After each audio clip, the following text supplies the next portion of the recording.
gun in me back pocket, tie me head with a twinny bandana. Booksy say, we come to mash up the savannah. Go tell them we coming.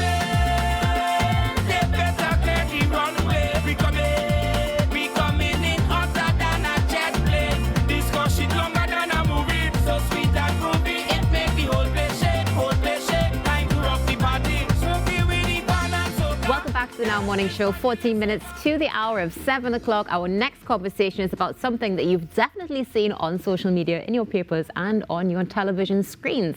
The President's Pan Camp 2025. The Panyard, a model for social change.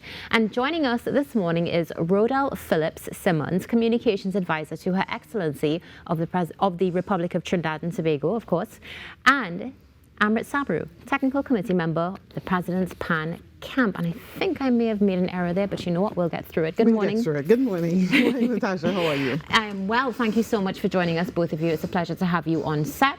Looking forward to this conversation because, again, it's something that we have seen everywhere. And we know that everybody's excited. I can only imagine how excited both of you are. Yes. And what we're going to be looking forward to coming down to the end. Now, I know that it's already in full swing. Yes, it is. But before we get to what's going on right now, let's talk a little bit about the choice of the Panyard chosen as a model for social change. So, in Her Excellency's inaugural address, she spoke about not only demystifying the role of the president and opening up the house to different cultural and artistic groups, but she also spoke about the value of the steel pan. And what already happens in the Panyard is a situation where young people, and not so young, they come, and the tenets of discipline and teamwork and all of those assets and all of those best practices, I will say, that happen in the Panyard is what she wanted to bring to President's house and give her that support through her different patronages and expose young persons who wouldn't usually have that opportunity to those experiences. And it's definitely something that we're seeing, of course, coming out positively. So, Amrit, welcome again. Let's talk a little bit about your role and what you've seen so far. Well, my role really was part of the organizing committee along with a host of premier steel orchestras in Trinidad to set up the actual flow of the event and in the sense of what would be taught to the youngsters. A lot of them are first-timers touching the pan for the first time, having that first interaction with the instrument, and just want to make it a memorable, experience for them. But beyond that, having them leave with skills that would be life-changing at the end of the day. Now, in light of them being first-timers when it comes to the steel pan, how did that influence your decision-making process and planning for the camp? Well, due to years of experience in doing this, the steel pan is really a unique instrument in that we could have a lesson now as your first time and you would be able to play a song. In some way, shape or form, it will be a song. But beyond that, it sits as a unique instrument and a perfect vehicle, and that's why it's been adopted all over the world as a perfect tool for music education. So we have the experience in working with youngsters, we just put that to use along with other members to really harness the best out of them, and as I say, tick the boxes in terms of the goals, in terms of behavior, attitude, and discipline. And this is something that we'll see with the objectives, of course, of the Pan Camp coming to life, having that teamwork. But what's particularly interesting, as you would have mentioned, is the fact that we are dealing with young people who don't have experience in Pan. So, Rodelle, I'm coming back to you to really follow up on the choice of these five. There were 5 sourcing groups, correct? There were 5 sourcing groups. So their excellencies have patronages. So we do have Cotton Tree Foundation, we have Girl Guides, we had Scout Association. While police youth clubs are not part of one of the patronages, they are excellent resource for young persons. And we also this year added the Trinidad and Tobago Cadet Force. This year, compared to last year, the young people, they're a little older, they're more the teenage age. Last year we had some younger ones. So these young persons, our request was to have persons who had very little or no exposure to the steel pan. Of course, these groups have their target audiences, and we felt they were perfect tap into that group, and it also supports their excellencies work with their patronages, you know, because it also promotes the work that the patronages do. They do excellent work in supporting young people, and this is just an extension of that. Now, as you mentioned the word extension, is there a possibility we can actually see this expand over the years to come? That is the desire. This is our second year. We had 21 students last year. We now have 25 students. We learned from our first year, which was our pilot.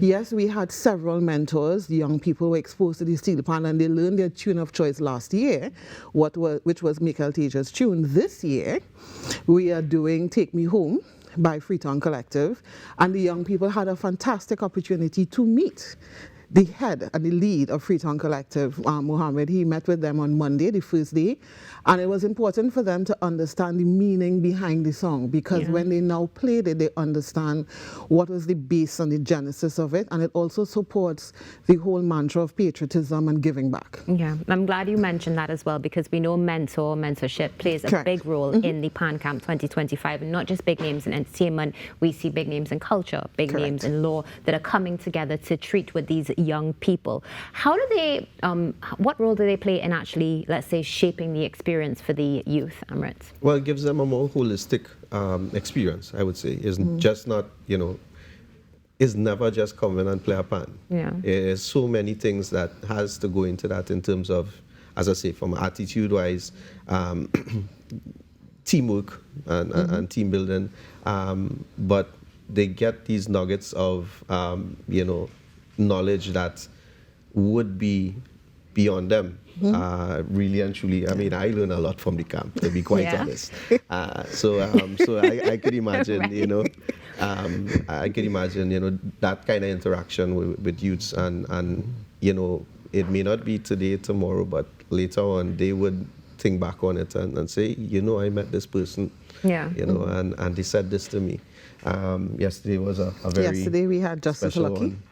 We had Justice Lucky speak to the students about watching their words, because sometimes in the heat of the moment you say, you know, so to think before you speak.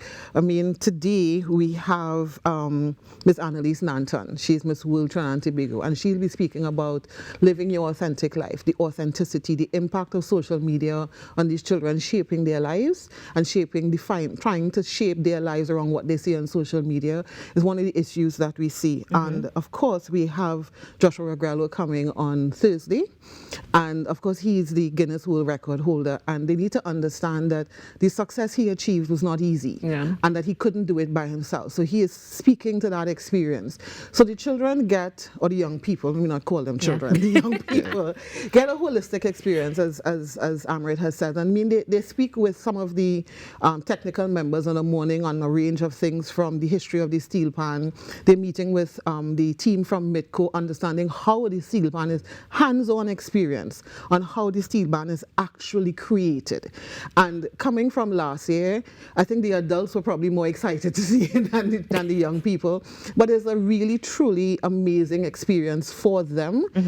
We've seen the transformation in many of them.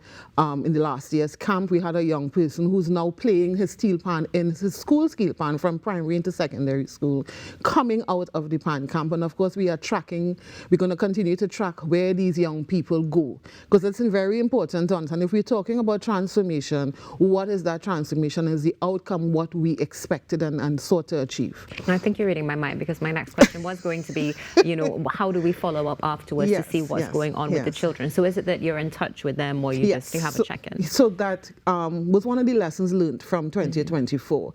Yes, when we were preparing for this one, we reached out to those from last year, but one of the lessons that we are taking away from last year moving into this year is to continue to track, you know, to understand how this has changed their lives if any of them have joined any of our bands, and we have a representative here, see the talent and build on the talent.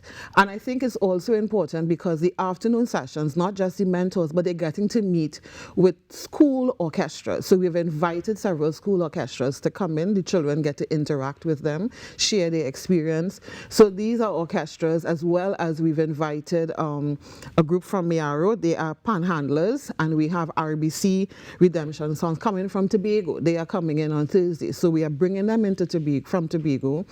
They will be interacting with their colleagues from the different groups in Tobago, because we do have representatives from Tobago in Cadets, I believe, and the Police Youth Club.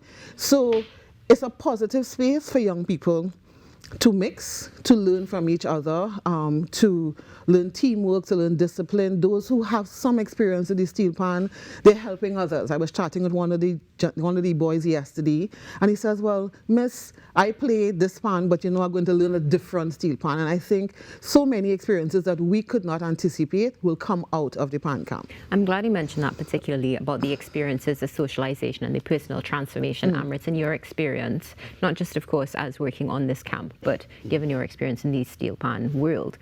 What would you say are some of the key things, the key facets of personal transformation you see as beneficial?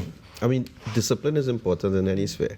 And we see a huge improvement in discipline and, as I say, teamwork, understanding we need each other to be at our best. Yeah. And that's a message that transform, just as goes way beyond pan. Yeah. They take it into their workspaces and, into decent living. Yeah. Yeah. So we have messages like that, that it is at the core of what pan is. So a lot of messages like this are imparted quietly, and yes, sometimes you see issues, you see problems that you may have to deal with as a executive or as an administrative person in the band. You pull them aside, you talk to them, some counseling involved, but you do what you have to do because you want the best for your players as well. Of course. You mentioned earlier on in our conversation you learned a few things yesterday. What's one thing you learned yesterday? Wow. That Justice Gillian Lucky could sing calypso. Look at that. Yeah. She really on yesterday. She had a James Brown moment. She take off the jacket and anyhow. Yeah. Listen, it sounds like a lot of fun is being had here. Yes, a lot of fun. You see persons one way, and then you interact with them in that environment with the young people, and I think it motivates the young persons. I think it's very motivational for them.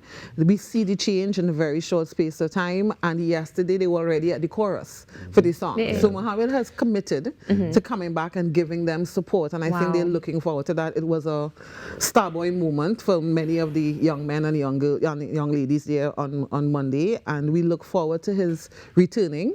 He has challenged them to hold their head up high when they are performing the song, because a lot of times they look down. He has challenge them to look up and hold their head up high and take pride in what you are doing, because this does not happen anywhere else in the world. It's true. You're learning a new skill, instilling pride. So many beautiful things happening and coming out of this camp. I know many are watching right now and thinking, well, okay, next year we're going to be inside. We're almost out of time, but before we close our conversation, from both of you, Rodelle, I'll start with you. Any closing comments for Trinidad and Tobago? I want Trinidad and Tobago to support our young people.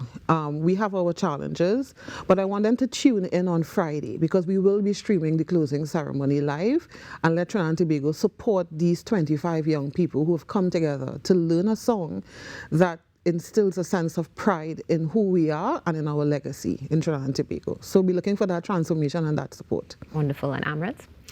Pan is much more than you think it is. As simple and straight to the point. Pan is much more than you think it is. Where can we see the live stream? So it will be on the Office of the President's Facebook page. It will be streamed live, and they can send their messages, send their support. Let the young people see that Trinidad and Tobago supports them. Well, thank you so much for joining us this morning, and thank you for your incredible service. You're most welcome. Thank you for your support. It's our pleasure. Trinidad and Tobago, you don't want to miss what's happening on Friday. You heard it's going to be streaming live, so make sure that you stay tuned, and make sure that you stay tuned right here in our morning show, because we'll be back after this.